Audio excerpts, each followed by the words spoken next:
Well, hey, Ben, it's Jamie. That's me here. Welcome back to my channel. Now, let's go ahead and get into Real Housewives of Beverly Hills.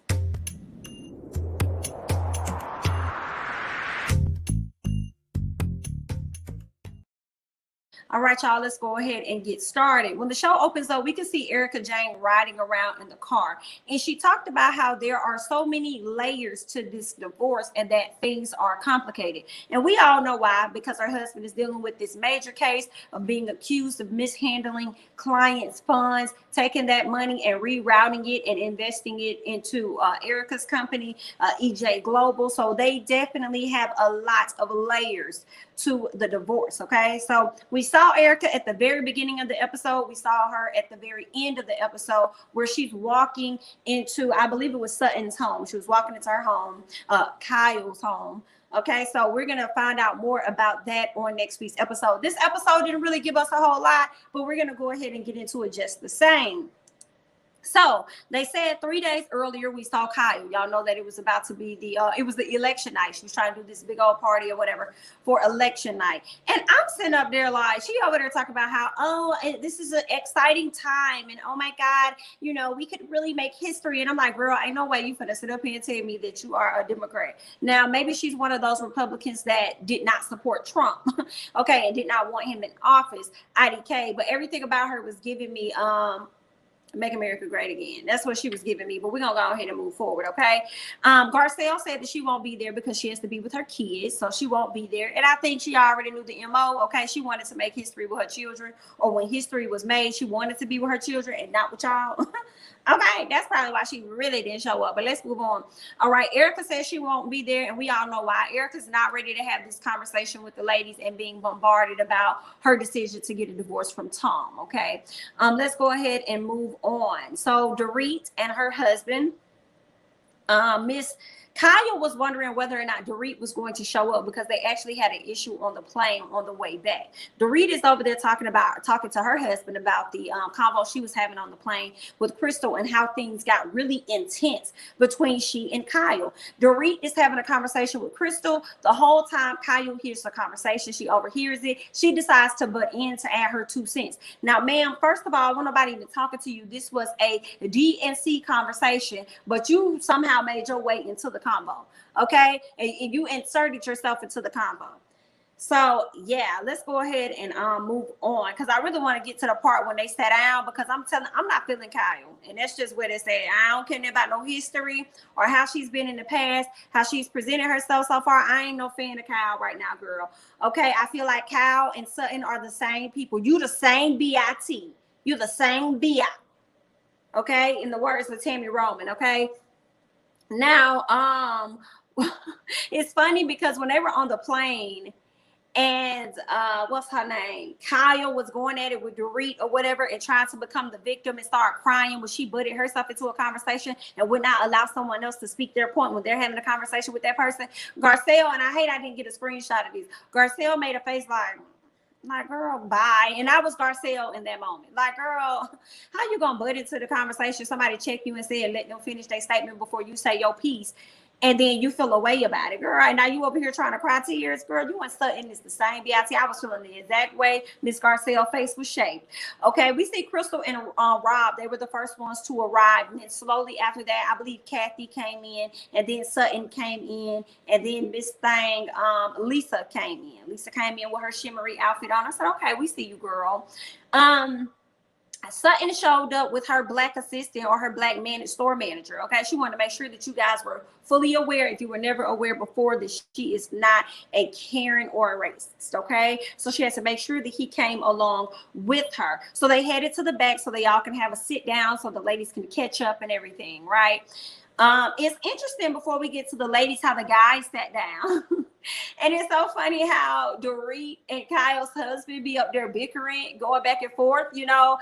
That's the basis of their relationship, I guess. It was kind of funny because I was like Rob, when Rob was looking at them get into it, it was funny because they wanted to know about the issue that was going on between Crystal. Like, if Crystal enjoyed herself when she went on the trip with the ladies. Her husband was like, yeah, but it was somebody in particular she wasn't really feeling necessarily. And they speak on the situation with Sutton And then I think they overheard about how Sutton came into the room where Crystal was and she was naked. And those two individuals started bickering back and forth. And Rob couldn't even get his point out to explain everything from his wife's point of view. And so Mauricio was like, yeah, but so okay. Dorit's husband was talking about how it was kind of rude or whatever that, you just barge into someone else's room. And then Mauricio was like, well, we're guys. If you come into my room, like, I'm not even going to trip like it's what's up or whatever, like that, it's whatever. And so Dorit's husband is like, yeah, but that's different. These are women. Okay. They take these pretty different, It was funny to see the two interact, but they didn't even give Rob the chance to explain that because they just got into their debate. And I'm like, okay.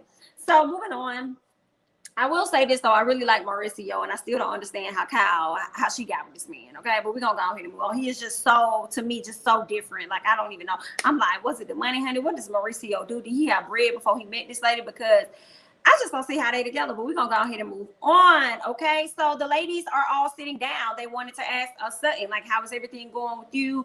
Crystal, did you guys sort out your issues? And Sutton said, well, I apologize to everybody, girl. I already did my piece. I didn't think we had any other issues. I mean, was it some issues, girl? And then Crystal said, nah, girl, we good. We good. It wasn't no issues, but I did want to tell y'all that I did lose 5 pounds. And they said, 5 pounds? You lost 5? She was like, yeah, I did, from the situation. And Sutton said, well, girl, I don't want no credit on that. Don't put that on me, girl. That was all on you. And that's what led to Crystal opening up about her being bulimic since she was, the age of 11.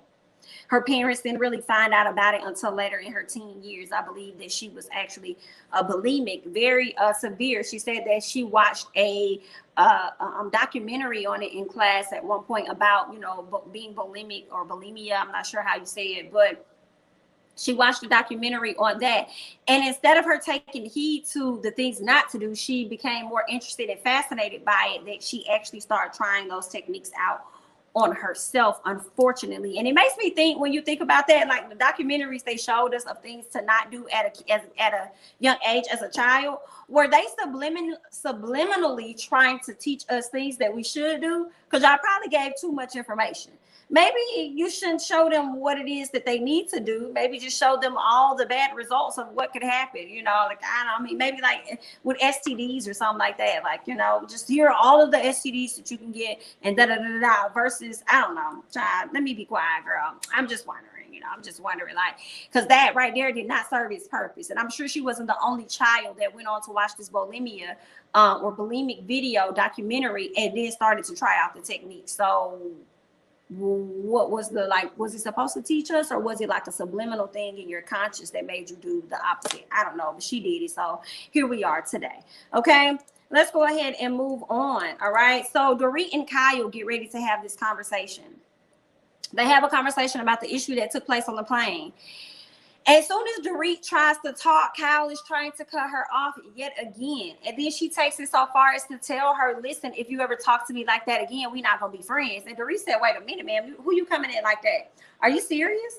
For real? That's what you're doing? Girl, you have talked to me like this on countless of occasions. Flashbacks, okay? They play the flashbacks. She's like, but not one time have I ever told you that we'll never be friends again. Like, I've never said that. And the fact that you would put those type of conditions on the friendship, knowing how you are as a person, girl, that's fine. So I was team Dorit, in my opinion, the entire time when Dorit stood up, and the way that Kyle was talking to her. Because Kyle gives me too much like she's the boss, she's in charge, like what other people got to say don't matter. Her opinion is the only thing that matters. Like, that's the energy that Kyle gives me. So when Dorit stood up, I was team Dorit all day. Like, girl, I'm done with this conversation. Kyle's still trying to talk. She's like, why are you standing up? Why are you standing up? She's like, oh, no, I'm just letting you talk. I'm listening to you. Are you done with the conversation? Yeah, I am. I'm done. Why are you giving me that Erika J energy? Girl, I'm done. She's like, I just want to know that we're good. We're good.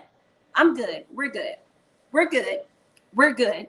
And I was here for Dorit. Like, let's go. Dorit was like, when it told her husband, baby, we can go. My daddy in town. I want to get back to my dad. Her husband really did not want to leave. But of course, she made sure that he left with her. She went, she hugged the girls, like, listen, girl, I gotta go. I'm headed out. And I ain't got nothing else to do with that. I'm out. And you can tell, because likely it made another turn, and she knows that. And so it is what it is. But I supported Dorit in her walking away from that. And I kind of slick hope that they're not going to be friends no more, in my opinion. Let's go ahead and move on. All right, let's talk about Sutton. Sutton and Garcelle, they go out to look at some cars or something like that. You know, she's trying to buy her a Bentley or whatnot. She's going through this divorce, and now she has enough money to where she doesn't have to ask anyone for it. So she's going to go out and get her own car, and that's just where they are. I really feel like they probably brought up Crystal or whatnot, but I can't recall for sure. I feel like they brought up Crystal, maybe not. I'm sorry, not Crystal, but Erika. Everybody has pretty much brought up Erika in all of their conversations, but we'll go ahead and fast forward to Crystal and Rob. They were sitting down. You know, she talked about how she opened up to the girls about being bulimic and how she tries to be very careful of her words around her daughter. So when her daughter pinpoints things like, oh, your legs are so skinny or whatever, she tries to say, no, mommy is just healthy. You know, I'm just working out. So when she says that, it makes me wonder. She says she deals with severe body issues, severe something that she said. And it made me wonder, is Crystal still exercising bulimic activities? Is she still doing that at the age that she's at? She says that she wanted to be a blonde, blue-eyed woman at one point in her life, and then she grew up and started to like her prettiness, and now she's gotten to a place where she just really doesn't care. But when it comes down to the bulimic aspect and wanting to be slim and smaller, I'm wondering if she's exercising those same activities that she has before. That has me a bit concerned. But either way, honey, good luck. Hopes it work out for you. Hope it all works out for you. Okay, let's go ahead and move on to Sutton. Sutton is at her store. You know, she got her handy dandy black man there that's running the store for her. She has Kathy and Kyle come through. They checking out some clothes and stuff. You know, she's trying to throw this event at her house because she's been dying to throw a party, and she's been renting out Kyle's spot. And they just pretty much chopped it up. She didn't know who all was going to come to the party because everybody has yet to RSVP. She said she was going to reach out to Erika to see if she'll attend because she needs to know this information for the catering and everything that's going to take place. So she's going to reach out to her. We can see Lisa with her man, and he done made him a garden, and I don't blame him. He down there working hard in that garden. He over here teaching her the fire drill because, you know, over there in LA and stuff, over there in Cali, they get all of these fires and stuff, and she got to know how to handle things if a fire were to start. And I'm just like, girl, you gonna have time to run to that pool, unmask the pool, pull out the hose, run to the back, use the water in the pool, and just spray. Like, are you gonna have enough time for that? He's talking about all of this supposed to be done in 1 minute. And I'm like, you could lose your life in 1 minute. Okay.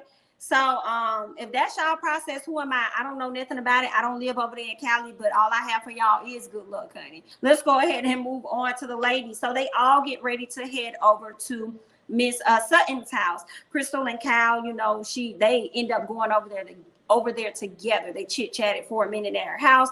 They come over to Sutton's house. They enter inside. They wait on the ladies to arrive. We see that Kyle and Lisa pretty much got the same dress on, but it's interesting because Kyle also had that dress on in blue without the sleeves when she was at her election party. So she already had that going anyway. That was interesting. I guess that's like her favorite thing, polka dots or whatnot. Then we can see Garcelle arrive, and Crystal go up to Garcelle and tell her, girl, it's an amazing day. It's a great day. She said, girl, it really is, because they voted in who they wanted to have voted in. And it makes me also wonder, a majority of them ladies in their room are Republican, because Crystal made sure she went directly over there to Garcelle to tell her, girl, it's a great day. You hear me, you see me, we see each other. That's what she was giving. Now, when they start talking about Erika, they learned that Erika is actually going to be there. She's going to be opening up about her divorce and stuff. And Garcelle says something where she's like, well, why is she getting it now? Maybe, like, doesn't she need to wait? And everybody else is like, wait for what? What you know? You know, some girl told us, everybody want to know. Wait for what? Huh? What happened? Who, what? So, you know, they all tuned in trying to see what's going on. Garcelle flips it and made it seem like, well, you know, he's 80 something. He gonna die in a minute. So it's like she should just wait and collect all of his riches, right? Well, I think that she probably knew some information about the case and felt as though she probably should wait till the case and stuff is over. I don't know. I feel like the way she said it seems like she was saying something more than what she was thinking, and that she knew more than what she was saying, but she had to, you know, scale it back and just kind of like talk about his age. Like that's why she was saying it. But I feel like Arcel probably knew more information than what she was letting on. Okay. But that's really all that happened on Real Housewives of Beverly Hills. I hope you guys enjoyed this review. Okay. I'm Jamie. That's me. Don't forget to like, comment, subscribe, share my videos. Follow me on Instagram as well as Twitter. And I'll catch you guys in the next one. Bye-bye.